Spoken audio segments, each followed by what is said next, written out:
Primero fue Harley Davidson, luego General Motors y ahora Walmart. 5 de las empresas más grandes de Estados Unidos acaban de hacerle una advertencia directa a Donald Trump. Nos vamos del país. Es la consecuencia directa de una guerra comercial que ya está dejando cicatrices en la economía estadounidense. Trump dice que va a proteger a los trabajadores americanos subiendo los aranceles al 50%. Pero lo que está logrando es otra cosa: que los empleadores huyan. Mientras él habla de hacer América grande otra vez, Nike traslada producción, Caterpillar cierra fábricas y GM despide a miles. Y el golpe más duro no se siente en Washington o en Wall Street, se siente en Ohio, en Michigan, en Kentucky. ¿Quieres saber por qué estas empresas están saliendo? ¿Y por qué esto podría ser el principio de algo mucho más grande? Te lo explicamos ahora. Porque lo que viene puede cambiar el futuro económico de Estados Unidos. Ocurrió sin ruido. No hubo una rueda de prensa ni una declaración solemne desde el despacho oval. Ningún portavoz se presentó frente a las cámaras para explicar el cambio. Tampoco hubo un titular triunfante en los periódicos. Sucedió en silencio, como lo hacen muchas de las decisiones más peligrosas, a puerta cerrada, en salas de juntas corporativas, entre ejecutivos que hablaban en voz baja durante conferencias de resultados o que enviaban memorandos internos con instrucciones delicadas. Y cuando el resto del país finalmente lo notó, ya era demasiado tarde. 5 de las empresas más importantes de Estados Unidos, 5 símbolos de la economía que alguna vez prometió oportunidades para todos, acababan de confirmar lo que muchos temían, pero pocos se atrevían a decir en voz alta. Estaban abandonando el país. Y no por culpa de los sueldos, ni por una nueva ola de automatización. Se estaban yendo por una razón mucho más ideológica: los aranceles. Durante años se nos dijo que los aranceles protegerían a los trabajadores, que equilibrarían la balanza comercial, que obligarían a China y a otros países a jugar limpio, que devolverían los empleos al corazón de América. Pero en 2025, esa narrativa empieza a derrumbarse. Lo que alguna vez fue presentado como una cruzada patriótica se está transformando en un lastre económico, en una trampa de la que muchos no pueden escapar. Las empresas, enfrentadas a una tormenta de costos imprevisibles y represalias comerciales del extranjero, están tomando decisiones drásticas. Están replegándose, cancelando contratos, recortando personal y sí, también trasladando operaciones fuera del país. Lo que debía salvar el Made in USA lo está asfixiando. El primer golpe llegó desde Bentonville, Arkansas, la sede central de Walmart. Esta semana, la cadena minorista más grande de Estados Unidos envió un mensaje claro y sin adornos. Ya no podían seguir absorbiendo los costos. Los aranceles, que afectan miles de productos importados, estaban aplastando sus márgenes de ganancia. En otras palabras, todo les estaba saliendo más caro, desde alimentos hasta artículos básicos, pasando por electrodomésticos y productos de limpieza. La solución fue inmediata y dolorosa. Walmart subiría los precios en todas sus tiendas del país, de forma generalizada, a partir de junio. Pero lo más grave no fue el precio final para el consumidor, sino lo que venía detrás.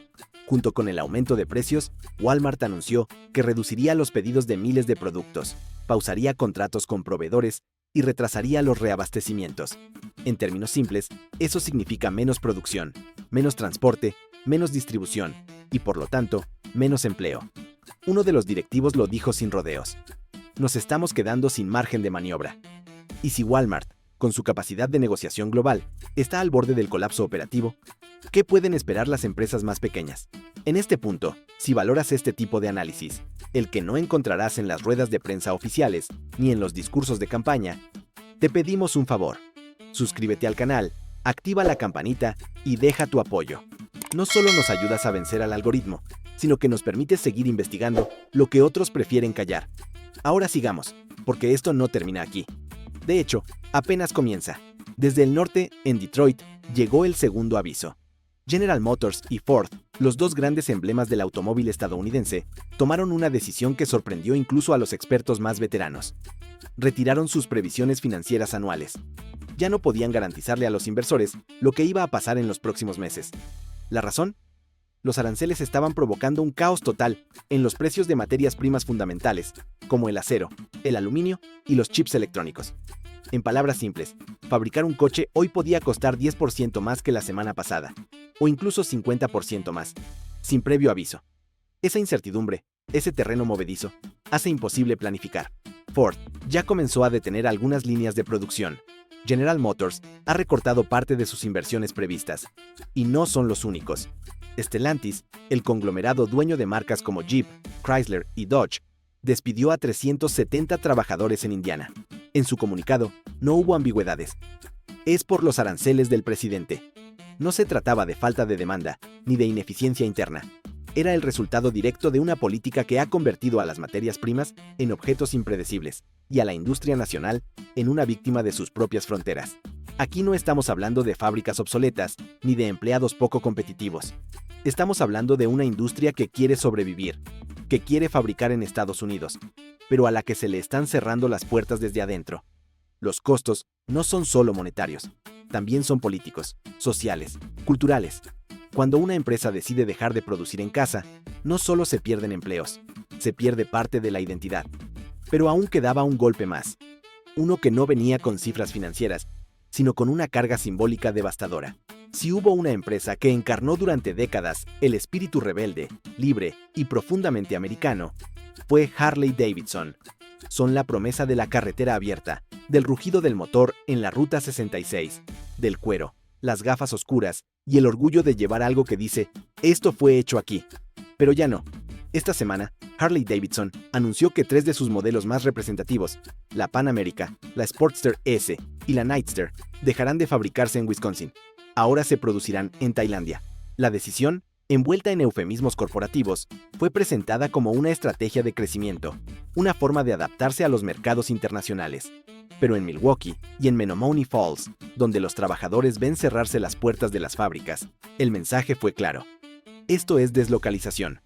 No por salarios más bajos, no por una competencia desleal, por los aranceles, por una guerra comercial que obliga a las empresas a fabricar fuera para poder vender dentro, por un sistema en el que un producto fabricado en Estados Unidos puede costar más que uno traído de Asia, simplemente por decisiones políticas. Y Harley no es la única. En Peoria, Illinois, Caterpillar, el gigante de la maquinaria pesada, confirmó que solo este trimestre perderá entre 250 y 350 millones de dólares debido a los aranceles. Para una empresa de ese tamaño, una pérdida así no es solo una cifra contable, es una señal de alarma. Su nuevo CEO fue directo.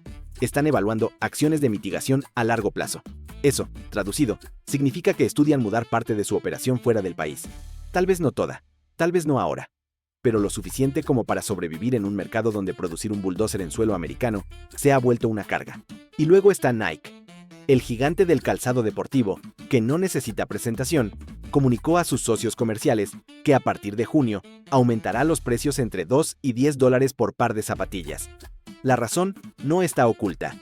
Más del 50% de su producción viene de Vietnam, y esos productos ahora pagan aranceles de hasta un 46%.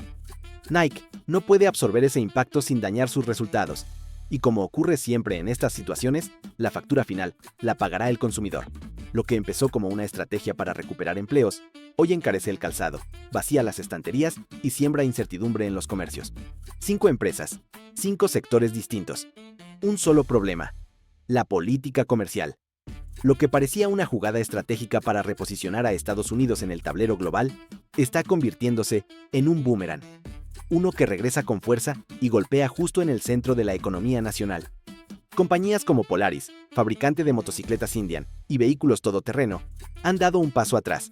No porque quieran, sino porque ya no pueden planificar con confianza. Lo dijeron sin rodeos. Los aranceles han convertido la gestión en un juego de azar. Las cadenas de suministro que tardaron años en consolidarse se están desmoronando. El resultado es una migración silenciosa, pero constante, hacia lugares como México, Vietnam o Tailandia. No por la mano de obra barata, sino por una razón mucho más preocupante: la estabilidad de las políticas. ¿Quién puede operar si las reglas cambian de un día para otro? ¿Cómo competir si tu rival extranjero sigue produciendo sin aranceles mientras tú absorbes costes extra por cumplir con las reglas del juego estadounidense? El resultado no es una ola de patriotismo económico, sino una retirada estratégica, una renuncia forzada, como lo expresó un proveedor de una gran cadena minorista. Nos están obligando a elegir entre subir precios o abandonar el mercado estadounidense. Y su respuesta fue tan contundente como reveladora. Nos vamos. Empresas que antes veían a EEUU como una apuesta segura, ahora lo ven como un riesgo. Y lo peor es que esa salida silenciosa ya no provoca escándalos. Cuando Walmart anuncia que subirá precios y recortará pedidos por los aranceles, el mercado no reacciona con alarma, sino con resignación. Cuando Harley-Davidson traslada la producción de su icónica motocicleta fuera del país, ya ni siquiera ocupa los titulares. El discurso oficial no ha cambiado. Los aranceles se siguen presentando como una muestra de fuerza, una herramienta para castigar a los tramposos extranjeros, una defensa del trabajador americano. Pero el terreno dice otra cosa. El trabajador protegido está recibiendo su carta de despido. Las fábricas recuperadas están cerrando antes de empezar, y las comunidades que alguna vez esperaron reactivación económica, ahora ven partir a sus empleadores más antiguos. Lo que antes era una guerra comercial, ahora se ha convertido en un escenario de ocupación económica. Los costos de importación son impredecibles. Los procesos de aduana se ralentizan. Las decisiones se toman a ciegas. Las inversiones se congelan. Las rutas logísticas se reescriben. Y las empresas están aprendiendo una lección que jamás olvidarán. Washington puede cambiar las reglas de la noche a la mañana. Un solo tuit, una simple orden ejecutiva, puede destruir años de planificación. ¿Quién va a invertir millones en una planta sabiendo que puede quedar atrapada en la siguiente guerra comercial? ¿Qué CEO apostará por una expansión en suelo estadounidense cuando las políticas pueden volverse en su contra en cualquier momento? Es una evacuación preventiva, un acto de supervivencia empresarial. Se están yendo porque entienden que quedarse sería insostenible. Y cada día que pasa, más empresas se suman a ese éxodo silencioso. No están construyendo nuevas fábricas en Ohio. No están ampliando sus centros logísticos en Michigan. Están diseñando un futuro donde Estados Unidos no es el centro, sino una variable riesgosa. Las decisiones que se están tomando hoy marcarán el mapa industrial del mañana. Y ese mapa, cada vez más, deja fuera a Estados Unidos. Las preguntas más incómodas son también las más necesarias. ¿A quién están protegiendo estos aranceles? No es al trabajador, que ha visto cerrar su planta sin que haya una nueva que la reemplace. No es al consumidor, que ahora paga más por productos de menor calidad o con menos opciones. No es a las pequeñas empresas, que se encuentran atrapadas entre proveedores cada vez más caros y clientes cada vez más exigentes. Ni siquiera es al propio gobierno. Los aranceles han generado demandas judiciales, han provocado represalias internacionales y han alimentado una inflación que afecta directamente a la ciudadanía. En la teoría, debían traer prosperidad. En la práctica, están generando pobreza oculta, desindustrialización acelerada y una pérdida de credibilidad que podría tardar décadas en recuperarse. Pregúntale al agricultor que ya no puede vender al extranjero, al transportista que ha perdido su ruta, al fabricante que ahora debe competir con un rival que opera sin esas trabas. Todos te dirán lo mismo. Esto no está funcionando. 5 gigantes empresariales lo han dicho claro esta semana. No pueden seguir igual. Están subiendo precios, están recortando personal, están abandonando inversiones, están cambiando de país. Y si no se corrige el rumbo, no serán los últimos. Pero hay una verdad ineludible que todo este proceso está dejando al descubierto. No se puede arancelar el camino hacia la prosperidad. No se puede castigar al mundo sin castigar también a tus propias cadenas de suministro. No se puede exigir compromiso a las empresas mientras se las coloca en campos minados regulatorios. No se puede cantar victoria mientras las fábricas cierran. Ahora te toca a ti. ¿Crees que estos aranceles protegen a alguien o están hundiendo a todos por igual? ¿Quién sale ganando realmente con esta guerra de precios y cierres? Déjanos tu análisis en los comentarios y debatamos juntos. Cada historia personal, cada dato y cada punto de vista ayudan a destapar el impacto real que no aparece en los titulares. Y sobre todo, no se puede construir el futuro desde el miedo, la incertidumbre y el aislamiento. Porque ese futuro, si no se corrige el rumbo, ya ha comenzado. Y no nos está esperando, nos está dejando atrás.